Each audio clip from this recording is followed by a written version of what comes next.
आप कहते हैं कि हम बंधे हैं, आप किससे बंधे हैं हमें यह भी पता है कि आप लोग ये बिल्कुल ना कहा करो कि ये मेरा बेटा है। आप ये बिल्कुल ना कहा करो, और कहा नहीं, दिल से निकाल दो ये सब अज्ञान कि ये मेरा है। गुरु जी, मैं आत्महत्या करना चाहता हूं, मैं घर में कर सकता हूं? तो पंडित जी ने कहा बिल्कुल आप भी कर सकते हैं। तो लकड़हारा ने आज लकड़ी का गट्ठा अपने सिर पे रखा और ये सोच कर चला कि आज लकड़ियां बेचने से जितना पैसा मिलेगा आज मैं उससे सत्यनारायण भगवान की कथा सुनूंगा। आप कहते हैं कि हम बंधे हैं, आप किससे बंधे हैं हमें यह भी पता है। कोई अपनी पत्नी से बंधा है, कोई अपने पति से, कोई अपने पुत्र से बंधा है, कोई अपने परिवार से, कोई अपने काम से, धंधे से, बिजनेस से, खेती से, बाड़ी से, बिजनेस, व्यापार। हर आदमी कहीं ना कहीं बंधा हुआ। स्त्रियां भी बंधी हैं और पुरुष भी बंधा है। लेकिन सच्चाई ये नहीं है कि आप बंधे हैं, सच्चाई यह है कि आप बंधे नहीं हैं बट अपने आप को बंधा हुआ मान रहे। आप बंधे नहीं हैं मेरी मां। आप कहते हैं हम संसार से बंधे हैं, पत्नी से, पुत्र से, परिवार से। अच्छा, अभी के अभी यमराज आ जाएं और ले जाने लग जाएं तो क्या आप कहेंगे कि हम जरा बंधे हैं, खोल तो लें? नहीं जी, जैसे हो वैसे ही ले जाएंगे।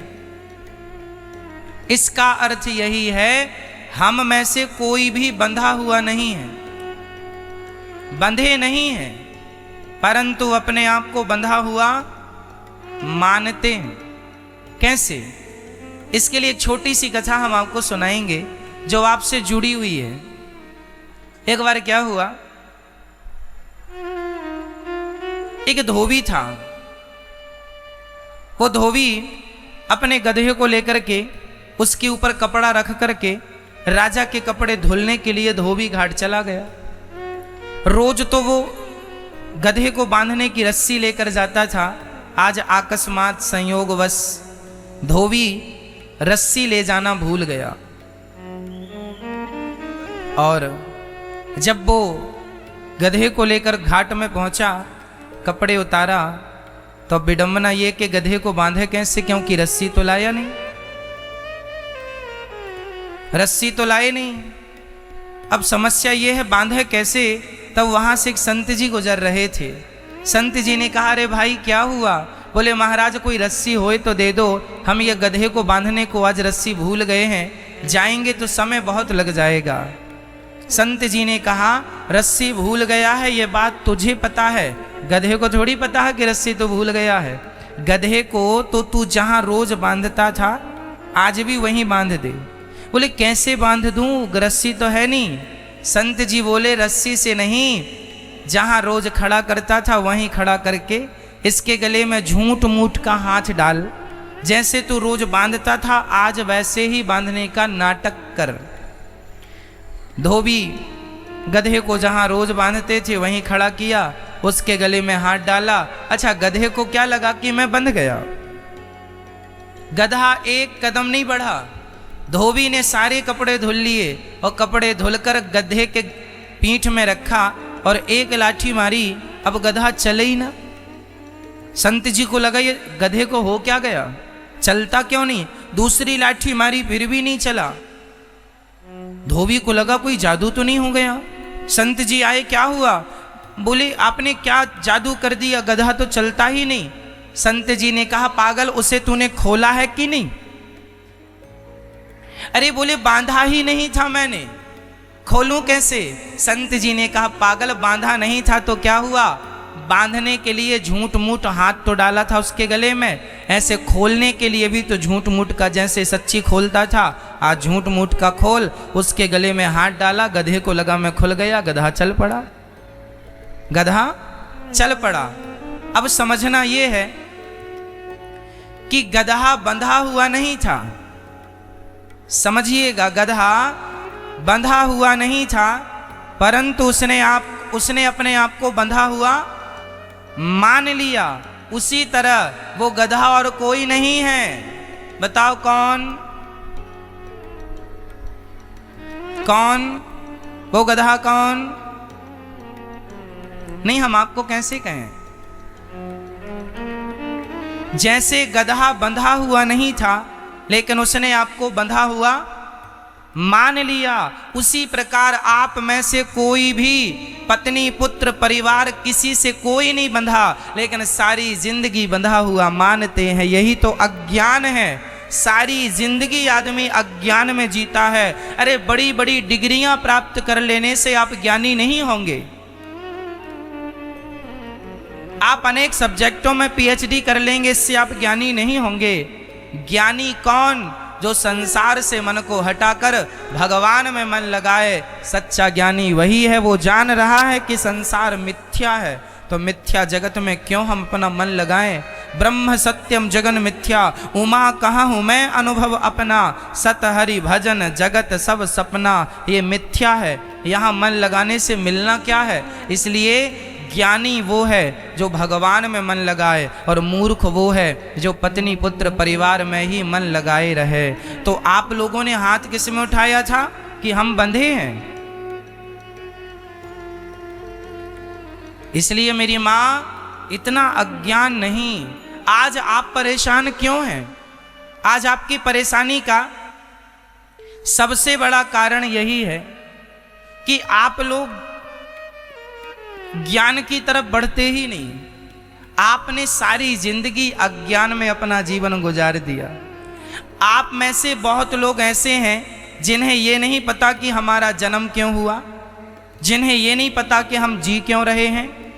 आकर के चले जाओगे, आप मर जाओगे, लेकिन आपको यही नहीं पता कि हमारे आने का उद्देश्य क्या था। आपको पता ही नहीं कि आपके आने का उद्देश्य क्या था, आपको नहीं पता। इसलिए आपको ये जानकारी आपको आज ये दास अनिरुद्ध देगा कि हमारा मनुष्य का शरीर हमें ईश्वर ने क्यों दिया है। इसलिए कि हम संसार में रहें पर संसार के बनकर ना रहें। हम ये नहीं कहते, हमारा कहने का तात्पर्य ये नहीं है कि आप पत्नी के संग ना रहो, पुत्र के साथ ना रहो, बिजनेस ना करो, व्यापार ना करो, ऐसा बिल्कुल हमारा उद्देश्य नहीं है। हम ये कहते हैं पत्नी के साथ रहो, पुत्र के साथ रहो, परिवार के साथ रहो, खेती करो, बिजनेस करो, व्यापार करो, परंतु ये सोचकर कि ये मेरा नहीं है, ये सोचकर कि ये सब कुछ भगवान का है।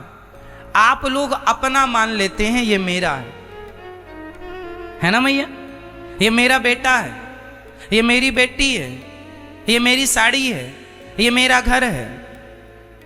यही अज्ञान है, ये अज्ञान है। आपका है कुछ नहीं। चलो आप बेटा बेटी छोड़ दो, ये बताओ कि ये शरीर आपका है, ये आपका शरीर, बोलो हाँ या ना। आपका है? नहीं। कैसे? कैसे नहीं है आपका? यदि आपका होता तो आपकी आंखों में कम दिखने लगा। आपका था तो आपको रोक लेना चाहिए था। हरी आंख क्यों बिगड़ रही है? ये शरीर आपका था तो बुढ़ापे में आपकी कमर में, घुटनों में इत्यादि जगह पर दर्द हो गया। आपका था तो आपको रोक लेना चाहिए था कि शरीर तू कहाँ मेरा साथ क्यों छोड़ रहा है। लेकिन अंत में परिणाम यही होता है कि ये शरीर का एक एक अंग धीरे धीरे करके हमारा साथ छोड़ता चला जाता है। अरे भाई, ये शरीर भी हमारा नहीं है। गहराई से विचार करो, गंभीरता से सोचो, ये शरीर भी हमारा है क्या? बोलो जी, दादाजी, शरीर आपका है? हाँ या ना? सच्ची कह रहे हैं हम? ये शरीर आपका था तो आपके सिर के बाल कम हो गए, रोका क्यों नहीं? शरीर आपका था तो आप जवानी से बुढ़े हो गए, आपने रोका क्यों नहीं? शरीर आपका था तो बुढ़ापे से मृत्यु के शिखर पर खड़े हो, रोका क्यों नहीं? शरीर पर भी तुम्हारा अधिकार नहीं है। सच्चाई ये है, इस शरीर पर भी हमारा कोई अधिकार नहीं है। जब ये शरीर हमारा ना हो सका तो संसार का कोई भी पदार्थ हमारा कैसे हो जाएगा? पत्नी पुत्र परिवार हमारी कैसे हो जाएगी? यही अज्ञान है। मेरा ये नहीं है तो मेरा क्या है? मेरे तो गिरधर गोपाल दूसरो न कोई, गोविंद मेरो है, गोपाल मेरो है। संपत्ति सब रघुपति के आही, सब भगवान का है। ये सोच के जीवन यापन करना चाहिए और भगवान के हर निर्णय में प्रसन्न रहना चाहिए। जो भगवान दे रहे हैं उसमें खुश रहा करिए, क्योंकि आपके हाथ में कुछ नहीं है। कहने की बातें हैं कि हमने ये कर लिया, हमने वो कर लिया, ना, हमारा कुछ नहीं था, कुछ नहीं है, कुछ नहीं रहेगा। इसलिए ये मेरे हैं ये ना सोचो। कमल का पुष्प कीचड़ में रहता है, लेकिन कीचड़ की एक भी बूंद कमल के ऊपर नहीं होती, पानी की एक भी बूंद कमल पर टिकती नहीं है, जबकि कमल पानी में ही खिलता। उसी तरह संसार में रहो, पर वैसे ही रहो जैसे पानी में कमल रहता है। संसार में रहो, पर संसार की कोई भी गतिविधि आप पर ना सवार हो जाए। संसार का कोई भी चिंता, कोई भी टेंशन, कोई भी बात आपके हृदय तक ना पहुंचे। आप ये जानो कि ये तो होना ही है। आप कमल की तरह रहो। जो जग में रहूं तो वैसा रहूं जैसे जल में कमल का फूल रहे। मेरे सब गुण दोष समर्पित हों भगवान तुम्हारे चरणों में। अच्छा ये बताओ, ये जो बेटा है, बेटी है, पति है और पत्नी है, ये आपके ही हैं? बोलो। आप कहते हैं ना ये बेटा मेरा, ये बेटी मेरी, ये घर मेरा, ये पति मेरा, ये पत्नी मेरी। सच्ची बताना, दिल में हाथ रख के, ये आपके हैं? हाँ, आपके हैं। आप लोग शोर ना करें। क्या ये आपका है? बोलो हाँ या ना में जवाब दो फटाफट। नहीं तो बताइए किसका है? अच्छा, बेटे को जन्म देने में आपका क्या खर्च हुआ? बोलो। बच्चे को जन्म देने में माँ बाप का कितना योगदान है और ईश्वर का कितना योगदान है, यदि हम इसको तौल कर देखें तो माँ बाप से बड़ा योगदान, माना कि माँ बाप कारण है मेरे जन्म में, पर माँ बाप की एक सामान्य सी क्रिया होने के बाद मैं अपनी माँ के पेट में 9 महीने तक रहा। उन 9 महीनों में ना तो मेरी माँ मुझसे मिलने आई, ना तो मेरे पिता मुझसे मिलने आए। क्या आए आपके माता पिता? 9 महीने की उस गतिविधि में कोई मेरे संग नहीं था, ना माँ थी ना बाप था। मैं अपनी माँ के पेट में अकेला, जरा से पानी की बूंदों से मैं तैयार होता और मैं, मेरी आंखें किसने लगाई? आप कहते हैं आपकी आंखें बड़ी सुंदर हैं, तो आंखें सुंदर किसने बनाई हैं? माँ ने कि पिता ने? अरे एक आंख खराब भी होती तो माँ और बाप कर क्या लेते, और जिनकी खराब है उनके माँ बाप क्या कर रहे हैं? इसका मतलब आपकी सुंदर सी आंखें आपके माँ के पेट में भगवान ने आपको प्रदान की। सुंदर सा शरीर ईश्वर ने आपका बनाया, और बाद में माँ बाप दावा ठोकते हैं कि ये बेटा मेरा है। मेरी माँ, आपका शेयर बच्चों पर केवल 10% है, 90% शेयर परमात्मा का है आप पर। ईश्वर का अधिकार हम पर 90% है, 10% शेयर है माँ बाप का, जिसमें पिता का केवल 2% है, 8% शेयर केवल अकेली माँ का है। क्योंकि माँ के पेट में हम लोग रहते हैं ज़्यादा, और माँ के द्वारा ही हम खाते पीते हैं, इसलिए माँ का शेयर बच्चे पर ज़्यादा है। 8% मान लीजिए, 2% बाप का है, बाकी 90% शेयर किसका है? तो जिस परमात्मा का 90% शेयर है, तो मैं किसकी प्रॉपर्टी हूं? अपनी माँ की या अपने बाप की या अपने श्याम सुंदर की, अपने भगवान की? मैं किसकी प्रॉपर्टी हूं? बोलो। मैं किसकी संपत्ति हूं? मैं भगवान की संपत्ति हूं। लेकिन अज्ञान देखिए कि आप हैं ईश्वर के, आप ईश्वर की संपत्ति हैं, लेकिन आपके माँ बाप ने अज्ञानवश ये मेरा बेटा है, ये मेरी बेटी है, मेरा मेरा मेरा मेरा है, और भगवान ने ले लिया। किसी का बेटा चला गया, किसी की बेटी चली गई, तो लोग कहते हैं अब तो भगवान से हम बात नहीं करेंगे, हम तो मंदिर नहीं जाएंगे, पहले तो हम बहुत पूजा करते थे, अब नहीं करते महाराज जी। क्यों नहीं करते? अरे महाराज, हमारे बेटे को भगवान ने छीन लिया, हमारी माँ को भगवान ने छीन लिया, हमारे पति को भगवान ने छीन लिया। हम तो इतना बड़ा भक्ति करते थे भगवान की। तो आप भक्ति करते हैं तो क्या इसका अर्थ ये है कि तुम्हारे घर में कोई मरेगा नहीं?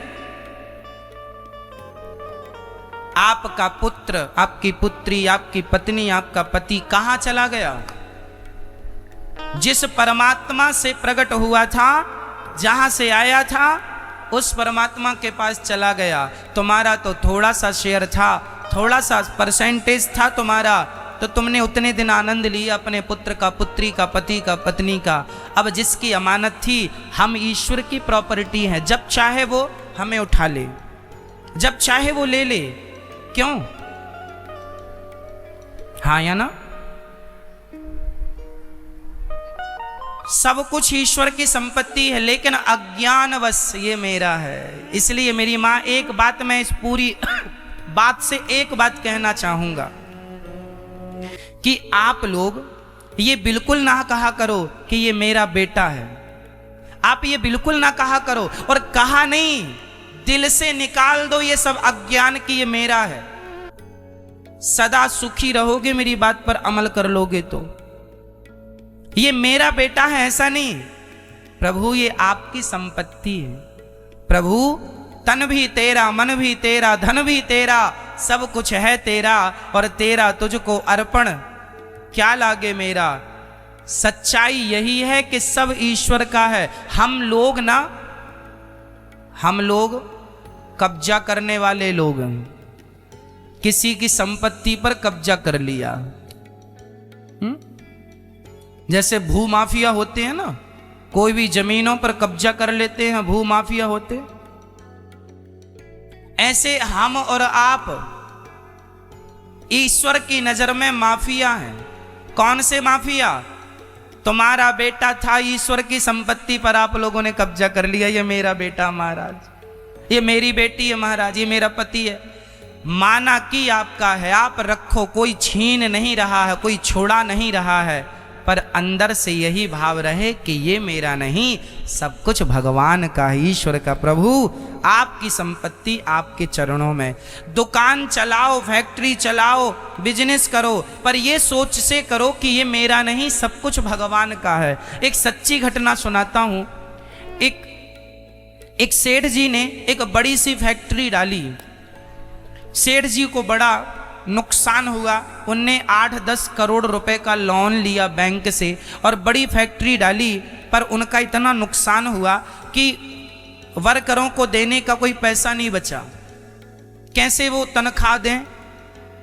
बड़े परेशान हो गए, तो परेशान होकर अपने गुरु जी के पास गए। गुरु जी, मैं आत्महत्या करना चाहता हूं। गुरु जी ने कहा, राम राम राम राम, ऐसी बातें क्यों कर रहे हो? आत्महत्या क्यों? बोले, गुरुजी, मैंने अपने जीवन की सारी पूंजी लगाकर एक फैक्ट्री बनाई थी, उसमें इतना नुकसान हुआ कि अब जो कार्य करता है उन्हें भी देने को कोई पैसा नहीं बचा। अब मैं बर्बाद हो गया, इतना बैंक से लोन ले रखा है, चुका ना पाऊंगा, अब तो आत्महत्या ही मेरे सामने एक ऑप्शन बचा है। गुरुजी ने कहा, तो आत्महत्या मत कर, मैं तुझे एक उपाय बताता हूँ। हाँ हाँ गुरुजी, उपाय बताइए। तू करेगा? हाँ हाँ करूंगा। तो गुरुजी ने कहा, ये बता, वो फैक्ट्री किसकी है? बोला, गुरुजी मेरी है। वो जमीन किसकी है जिस पर फैक्ट्री है? बोला, गुरुजी मेरी है। गुरुजी बोले कि बस यही तेरी गलती है, उस फैक्ट्री से तू अपने आप को हटा ले, उस जमीन से तू अपने आप को हटा ले। ये मत कह के मैं फैक्ट्री का मालिक हूं। आज तू श्याम सुंदर को अपनी फैक्ट्री में ले जा और भगवान के चरणों में हाथ जोड़ के कहना, प्रभु, आज से इस फैक्ट्री का मालिक मैं नहीं, आज से इस फैक्ट्री का मालिक आप हैं, मैं आपका दास हूँ, मैं आपका नौकर हूं, मैं आपका चाकर हूं। ये कह करके उसने काम स्टार्ट किया, एक रजिस्टर बनाया, भगवान के चरणों में रखा। जो भी हाजिरी लगती वो अपनी भी भगवान को रोज हाजिरी लगाता, कितना आया कितना गया पूरा हिसाब भगवान को देता। प्रभु आज इतना आया इतना गया, इतना प्रॉफिट हुआ इतना लॉस हुआ, सारी चीज देखते देखते उसकी फैक्ट्री फायदे में आ गई और करते करते आज उसकी 14 फैक्ट्रियां चल रही हैं। सब ये सोच के चला रहा है कि ये भगवान की। अभी तक ये सोच के कर रहा था कि ये मेरी है, अब किस सोच से काम कर रहा है कि ये सब कुछ, बोलो मेरी माँ, ये सब कुछ, जोर से बोलो, ये सब कुछ भगवान का है। तो क्या घटा इतना कहने से? इतना कहने से आपकी हर क्रिया भक्ति होगी। भगवान का चिंतन, कोई जंगल में जाना भक्ति नहीं है। कोई जंगल में जाके आप बैठ जाएं और सोचें भक्ति होना जी। घर में रहकर सारे काम करते हुए सोच भाव यही रहे ये सब कुछ भगवान का है। अपने आप आपके जीवन में, आप में से कितने लोगों ने सत्यनारायण भगवान की कथा सुनी है? सबने सुनी है।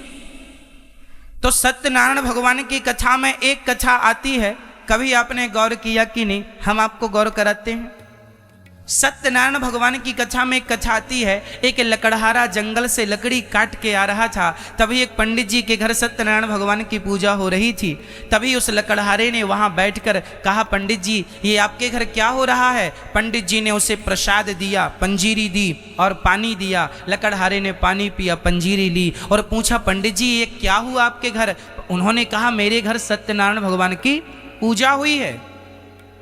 तो लकड़हारे ने कहा, क्या ये पूजा मैं भी अपने घर में कर सकता हूं? तो पंडित जी ने कहा, बिल्कुल आप भी कर सकते हैं। तो लकड़हारा ने आज लकड़ी का गट्ठा अपने सिर पे रखा और ये सोच कर चला कि आज लकड़ियां बेचने से जितना पैसा मिलेगा आज मैं उससे सत्यनारायण भगवान की कथा सुनूंगा। तो सत्यनारायण भगवान की पुस्तक में लिखा हुआ है कि आज उसे लकड़ियों के दूने दाम प्राप्त हुए। आज उसे लकड़ियों के कितने दाम प्राप्त हुए? क्यों? वो इसका उत्तर कौन देगा? आज उसे लकड़ी के दूने दाम क्यों मिले? क्योंकि अभी तक वो लकड़ियां इसलिए बेचता था कि मैं इस पैसे का मालिक हूं और मैं अपना पेट भरूंगा, अपने परिवार का पालन मैं करूंगा। लेकिन आज उसने सोच बदल दी और ये सोचा कि आज जो भी पैसा मिलेगा उससे मैं भगवान की सेवा करूंगा। तो लकड़ियों के दूने दाम मिल गए। जो ये सोच कर चलते हैं कि सब कुछ भगवान का है और मैं जो भी कमाऊंगा ईमानदारी से उस कमाई का 5-10% भगवान के लिए, परोपकार के लिए, धर्म के लिए कोई निकाले तो भगवान अपने आप उसका कई गुना बढ़ाते हैं। कारोबार, बिजनेस, व्यापार सब कुछ भगवान के लिए करना है, सब कुछ भगवान का है। इस सोच से करेंगे तो तरक्की होगी।